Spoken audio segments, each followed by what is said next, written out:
For today's video, another day, another vlog. At dahil gabi ngayon, papasyal ako ng tabing dagat at mag-night hunting tayo dito.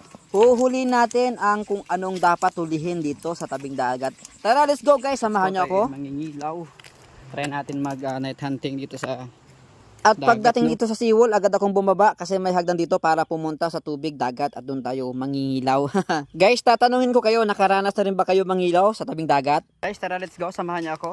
Dito tayo sa tabing dagat kung saan tayo ay magna-night hunting ng kung ano yung makita dito sa dagat. Tara, nasa tubig na tayo. Ayan guys. At pagdating dito sa tubig, agad kong tinutok sa tubig yung flashlight na dala ko para makita ko yung aking hunting na kung ano man dito sa loob ng Try tubig. natin Sa loob kung ng may tubig, makikita hindi. natin Dito dito. sa ilalim ng tubig. Guys, nakachimpo tayo ng isang alimango. Hindi ko na pinakita yung paghuli kasi ang hirap maghawak ng camera. Mahirap kumawak ng flashlight. Kaya ito yung huli ko. Isang alimango to guys. Nakachimpo. Hanap pa tayo guys. Nakisa tayong alimango yan oh. Yan, hindi ko na pinakita yung paghuli ko kasi medyo ano, hindi ko mahawakan yung camera. Tara, hanap pa tayo.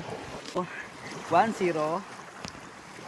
Hanap pa tayo guys, hanap pa. Baka may kasama pa. At nasa lubong ko dito si Maoy. Nakakita kami dito ng hipon na bulik. Tara, hulihin natin. Hindi namin nahuli yung hipon kasi sobrang ilap. Ito na yung gabaon sa buhangin, no? Wala na, malabo pa dito. Guys, bali yung plastic ko guys ay lubat na. Tapos, itong mga huli ko ngayon. Ayan.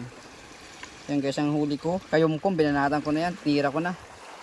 Para, ayan, may matagang huli tayo. Ayan guys. Titingnan pa natin. Tapos gagamitin natin yung flashlight ng, kung may makita pa tayong pwede nating,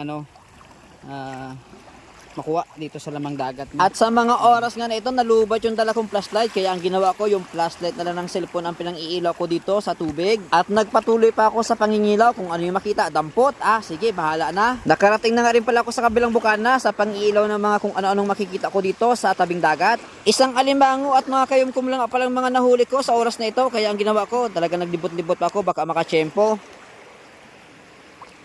Ito guys, may namataan akong isang pwede nang punin. Ayan. Ito na guys oh. Ito yung actual na pagdampot ko sa mga kaniniit. Ito, meron pa. Ito pa.